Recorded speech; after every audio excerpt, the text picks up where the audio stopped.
Welcome back. Afternoon Sports Drive, Triple Play Sports Radio. Patrick Wheeler and Jason Elmquist with you as we continue on here on Friday. As promised, Coach Mike Boynton joining us on the show. Coach, thanks for taking some time out of your day for us. I know that you're always a busy man, but this past week in particular has to have been very hectic. Thank you guys for having me, man. I've been busy. There's a lot of really important things going on, both inside our program and out. And, that kind of comes with the responsibilities of the job. So I'm excited to be here and look forward to having this conversation with you guys. Yeah, and actually I reached out to Steven on Thursday because we wanted to have, obviously, we cover sports, and obviously it's a very diverse community when it comes to sports, especially at the college level and pro level, and that was kind of the focus. And obviously Friday came around, and a lot of the story became about the news from NCAA, but I still wanted to make sure that we got you on here to talk about the stuff that's impacting everyone, and not just people here in Stillwater and Oklahoma State from Friday. So I wanted to talk with you about that, lead off with that, and obviously I saw you at the protest here at Stillwater last, I think it would have been Wednesday. And I guess first off, what was your initial reaction and your impression of how that went over there in front of the police department here? Well, personally, I was really pleased with the organization, the structure. I thought that people obviously behaved in a very, civil way. I think it's what a peaceful protest is supposed to look like. People obviously trying to bring a call to attention of something that they feel needs to be highlighted at the moment. And I thought Stillwater did it as well as I've seen anybody else, considering, obviously, there's not a ton of diversity here in this city, this town, if you will. But that, people of all different backgrounds would show up and listen to one another and kind of show that sense of community. It was really, really important for me to be there, and I'm glad that the organizers put it together, and I look forward to seeing what the next steps are. Yeah, and obviously you're in a unique opportunity because you interact with both OSU PD and Stillwater PD and whatnot. Has there been any interaction or reach out to you of with how great of a speaker you are, of you possibly going to talk to some of the officers about the current situation? No. I mean, no one's reached out for me to speak to the officers in particular. We do have a very good relationship with really law enforcement at all levels in this area, starting with our on-campus police officers. The chief of police, Leon Jones, is a great friend of mine, somebody that I actually really admire for the leadership that he shows, the job he does on campus, looking out for all the students, certainly the student athletes, but all the students. But also here in Stillwater and Kayne County, those officers have also been very kind and helpful to us in my time here. I can't speak of anything before, but I know I've had a really, really enjoyable experience with all the officers and the leadership at each department. And so maybe that time will come. Obviously there's a lot going on for everyone. Right. And maybe now is just not the time for me to go speak. But if I'm asked to, I certainly wouldn't mind at least getting in front of them and giving them just a different perspective. I'm not in position to tell them how to police. I don't know that. I'm not trained in that area, but just to maybe see it from the community side, from the civilian side, just what people think when they're in my position. Yeah. How difficult has it been for you with your players because of the fact that you're not able to get the interaction with them that you normally would because of the pandemic ongoing, but also still allowing them and still trying to help them still have their voice during this time? Yeah, COVID-19 really has complicated everybody's life.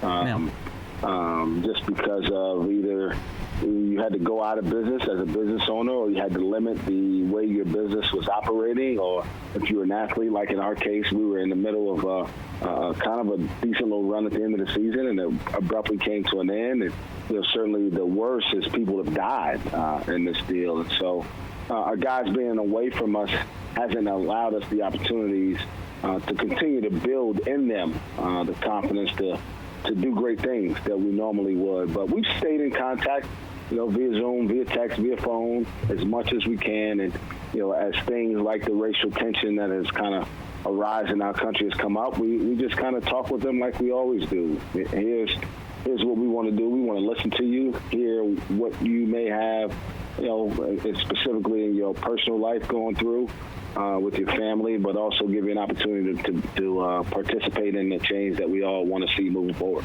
Yeah. Now, I know I listened to Robert's show last week. Dion Amade was on and said something that kind of stuck with me. And as a member of the sports media, I wanted to kind of get your opinion and, kind of how you feel that sports media could possibly maybe help if you think it's the way. But, when you were announced as the head coach, obviously I was there. I wrote a column. I didn't even bring up the color of your skin. It was just my impressions of you as a human being and as a coach and as a person. But there were a lot of media entities that mentioned how you're the second African-American coach for Oklahoma State.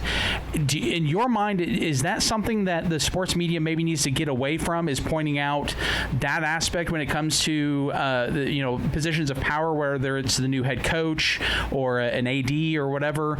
Because of the fact of the matter is, when we're writing down your resume, you don't put down your race. You just talk about where you were as a coach, your college degree, and stuff like that. Is that something that, in your mind, maybe sports media needs to get away from doing?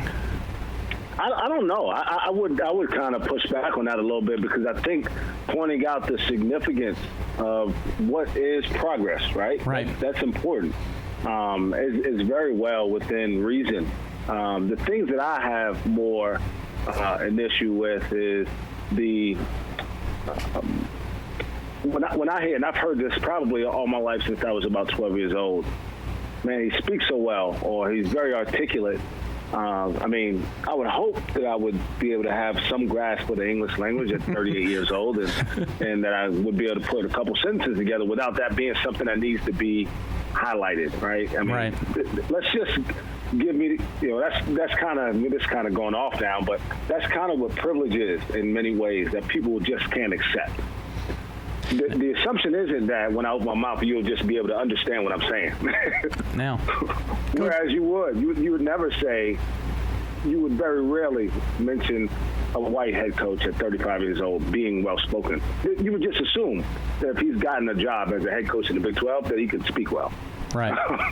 And, those are more the things. I think the significance of me being the second black coach in the history of our program is, again, a sign that OSU is accepting of doing things a little bit different and willing to step out in a way where, maybe there'll be some criticism of that. But we have to continue to look at people for what they are, who they are, what they stand for, the things that they believe and work at, and kind of get away from the bad assumptions on what people may not be capable of because of the way they look.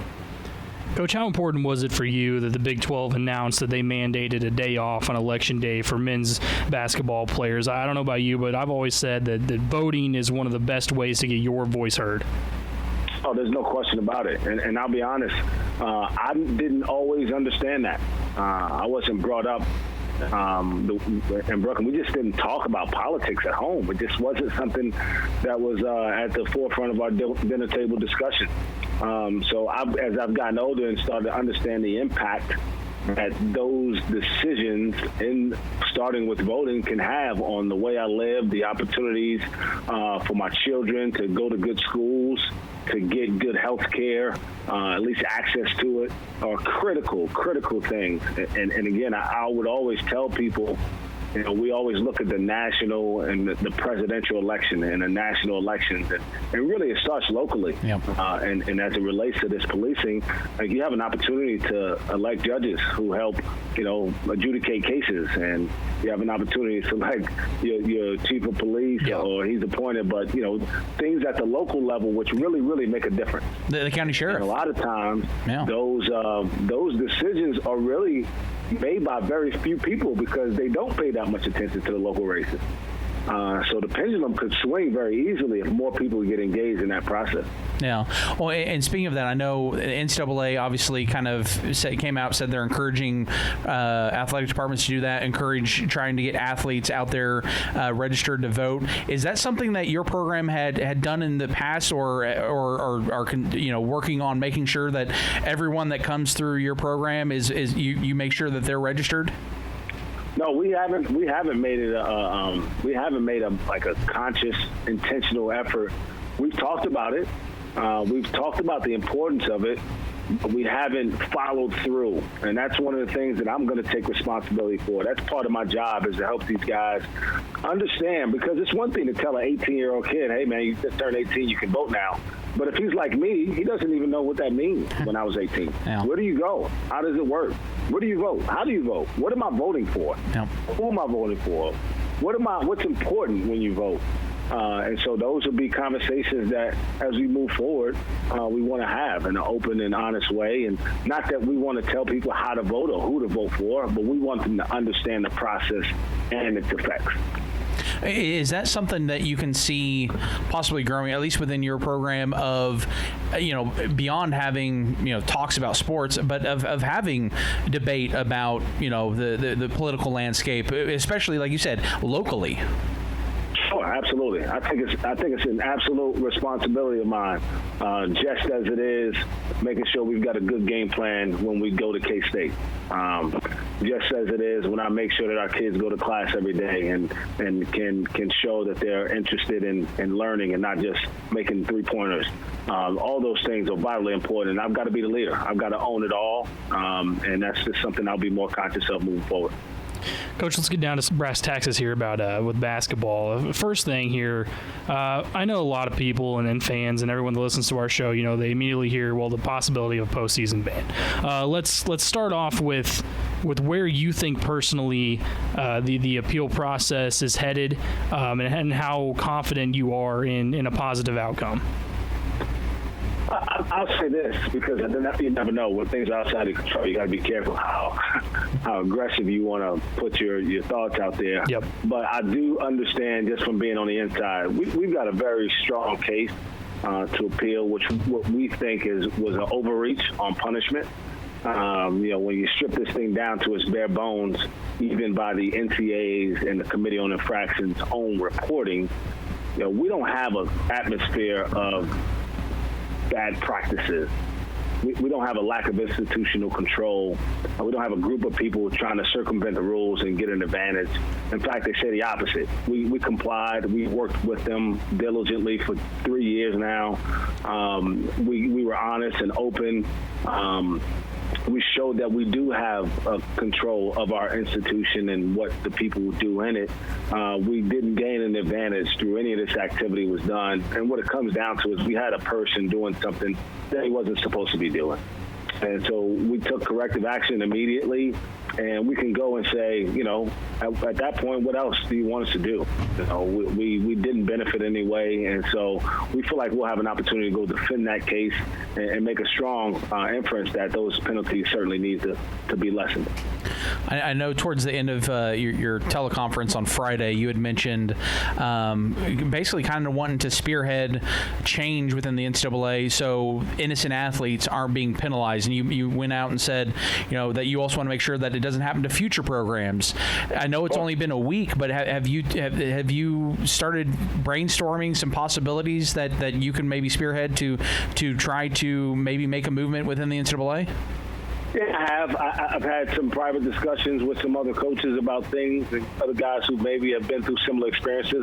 I'm not in a position to share those specifics at this point yet, but I'll say the premise of it is, if we're going to stand up as people involved in college athletics, and we're going to say with straight faces and try to make people believe that we do this for athletes, and I would guess that 99% of the people who are involved in college athletics, if they were asked why they're involved in college athletics, is because they want to have a positive impact on young people's lives and help provide good opportunities for them to continue to do great things. And this decision flies in the face of that. And so my message is, we've got to do better. We've got to be honest about what we're doing here. And in my mind, this wasn't about the kids. In fact, the scholarship reduction directly negatively impacts kids. There are less scholarship opportunities for kids because they can't come to Oklahoma State as an option. And to play an NCAA tournament is a big deal. That's what kids want to go and play college basketball to do ultimately. And again, you're talking about guys who, in our incoming freshman case, were high school freshmen when this stuff was going on. Yeah. And it's just got to be a better way to show that we really care about doing the right thing by kids and not about repositioning ourselves in within the power structure over the jurisdiction, which in our case was taken over by the FBI. Speaking of those athletes, obviously things can change between now and when enrollment starts in here in I guess just a couple short months. But you've already had several guys who have already come out and in support and saying, you know what, we're sticking to our commitment to Oklahoma State. How big has that been for you to see those guys already come out and make it vocal that they aren't bailing ship? It's huge. It makes me want to go fight even more vigorously to defend them in this case.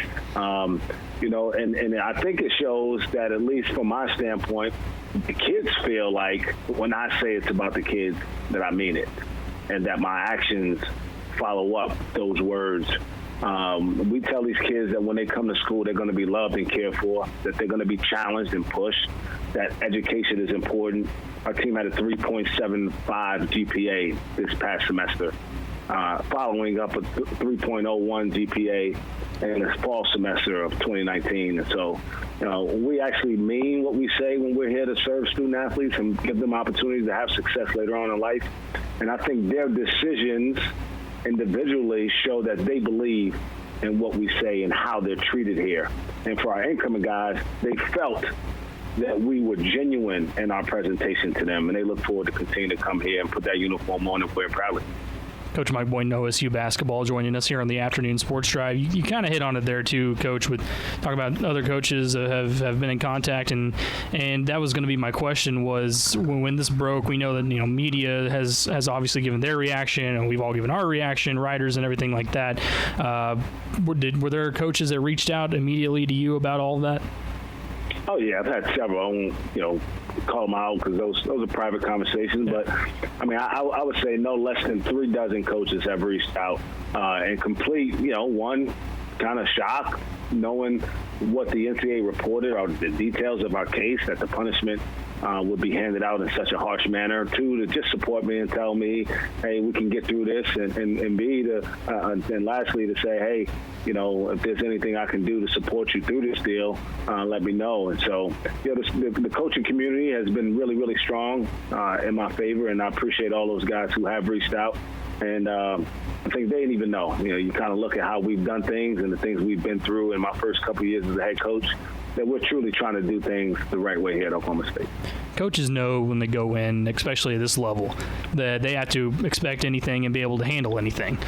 With times as unprecedented as this, I mean, not just the postseason ban and all of that, but and the NCAA news, but everything going on socially. How do you maintain structure with your team with all this? Well, the first and foremost is I remind myself every day that this isn't about me. I've got a job to do, first and foremost, to be an example to my kids, the guys on my roster, of what taking responsibility looks like. And I'm not talking about taking responsibility for what other people do, but what my job is, right? We talk about accountability every day. We talk about discipline. I have a tremendous job. I work for great people, and I work in a great program. So every day, my job is to show up and give them everything I have. And no matter whether things are going great for us or things are not so great at the time, I've got to stand up and hold my head high, knowing that we're doing things the right way and we're serving the people we're supposed to serve, and that we'll continue to do that. I look forward, like I said, to going and defending our case and getting these guys back on the court and giving them an opportunity to compete. kind of building on that, obviously when that negative news comes out Friday, it could have been easy for you to just, go hide in a bunker or something. But you came out starting on Monday, you were, national podcasts, and you've made sure that your voice is heard and leading during this. How important in your mind was it to not just kind of sit back and cower in the corner because, this woe is us, but instead going out there and kind of making sure people know, hey, no, this wrong needs to be righted? Well, I don't know if I can measure the level of importance as much as I can assure you I don't know anything different. From the time I took the job, and to be honest, it wasn't met with a whole lot of optimism. In fact, there's probably more people skeptical of it than anything. I've never turned down an interview. I've gone out and met people and tried to show, hey, listen, just give me a chance, I can do this job. And that's no different now. My job is to stand up and represent this program. And so just because things are a little bit difficult doesn't mean that I get to change my behaviors. And like I said, my job is to be an example to the guys on my team. To mention, I've got a 7-year-old son who watches everything I do and listens to every word I say. And my example to him is a great one. I take the responsibility of being a mentor and leader to our players just the same as I take as being an example and a dad to my son. Speaking of the kids, I've got to ask, since we kind of talked about the pandemic, how has home life been for you and your wife, basically kind of having to do some homeschooling over the last few months? Yeah, it wasn't easy. My wife, she was definitely a champion in this deal. She's organized, much more organized than I am. She's much smarter than I am, and she certainly spends more time handling our kids because of the nature of my job and how much I travel. She's been tremendous and really gave us an opportunity to finish getting our kids through their school year, and I was just lucky to be able to stay out of the way and not get in trouble too much. Now, I will say I learned how to go to the grocery store a little bit more. The first time she sent me out, it took me about an hour and a half to get 3 things because I didn't know where anything was. And I, the first few times you're scared to ask, you want to embarrass, and I just started asking people, hey, I need help. I got to get back home. My wife is expecting me to get home with some, Vaseline or some bleach or something, and I have no idea where to find it. Coach, I'd be remiss not to bring up Kayne Cunningham here. I know that we've seen, like you talked about, Farron came out and then said he still plans on staying. Rondell as well, and Donovan. Can you give us any sort of update on where Kate is with all of this and maybe where he's thinking about going in any direction with this? Yeah, I don't know if he's got a firm decision yet. And at the time he's comfortable making that decision, he's going to have the space and opportunity to do so. But there's no question, right? He's been at the top of my mind ever since this decision came out. He was the first kid I called because I know the significance of this for him, being that he was only planning on playing in college for 1 year. But we've been in consistent communication daily. I feel good about our relationship and that he knows that I'm going to support whatever he decides to do. The one thing I do know about Kate is he's a highly competitive kid. And he chose to come to Oklahoma State because he believes in this place. He believes in our fans. He believes in the guys he was going to be able to play with next year. And there's still a lot of those things that are on the table for him. Now, he's got more options than probably anybody else in the program. But I look forward to just providing him some clarity on what all the options mean. And look forward to getting with him, again tonight, talk to him this morning as we continue to just kind of go through what it all means. What are the positives? What are the negatives? And I feel like here sometime and maybe the next week we'll have some concrete information. Obviously, a lot of things have happened over the past 2 to 3 weeks, but we also need to, I feel like we need to go back, since we have you on here, before everything has happened, with the passing of Eddie Sutton. For you, obviously, being a men's basketball coach at Oklahoma State, what was your time like with him when I don't know if he was still able to talk when you first started, but the impact that he has had on this program that you're now leading. Yeah, so Coach obviously was in the final leg, right, when I took over, and I got to spend some time with him during my first year. In fact, in my first couple months on the job, I went to his house, and he was talking a little bit then. He still had some some fire in his belly, I guess, if you would. And I remember him being very specific. He didn't say a whole lot, but what he did say was, "I believe in you. Play defense." And so I'm trying to I hear that in the back of my mind every time we give up like 40 points half or something like that. I'm like, man, Coach Sutton's going to rip me if he gets a chance to talk to me again. But no, this is, I've said it time and time again, this is his program. I'm so fortunate that I get a chance to walk the same sidelines that he did, to hopefully have the same type of impact on players that he did, get a little bit of an advantage because Scott's on the staff, so I get a little bit of kind of secondary feel of Coach Sutton on the bench with me every game. And, you know, he just was such a great man. You know, all of his former players. I haven't met a single one of his former players. Now, he was demanding, but they all knew that he loved him. And that's the kind of coach that I aspire to be. And if we happen to win at the same level, that'll be icing on the cake. But I certainly want my players to think of me the way Coach Sutton's players thought of him. Now, obviously, there's been a lot to think about lately, but and I don't know if this is a discussion that you are a part of, but is there any discussion of whether it's initials on the jerseys or anything for this upcoming season to pay tribute to him? Yeah, I mean, I'm not at liberty to give out any specific details, but certainly Coach Sutton will be honored in this program this year and every year moving forward. So I look forward to having an opportunity to discuss those things in detail, but just know that everyone here within the university recognizes his impact and how much he meant, and we'll never let his memory or spirit go away from our program. Last thing here, Coach, before we let you go, I told Jason earlier, I said this has got to be the worst time, I believe, for some news like OSU got, just simply because you can't sit down everybody in your team and get them all together and kind of have a little rap session about all this. And what was your initial response in terms of trying to get a hold of everybody on the team, and what was your message to them immediately after this news broke? Yeah, so I went in immediately. My job is to protect these kids and provide them clarity and information, and their families the same. And so I made a conscious effort to call everybody personally. I didn't have the staff or assistant coaches make the call. I made the call myself, got in touch with everybody, tried to make sure I did it before the announcement came out. And since then, it's just been what do we think the process looks like, Coach? What can we do? And I think many of these guys want to stick together and fight with one another.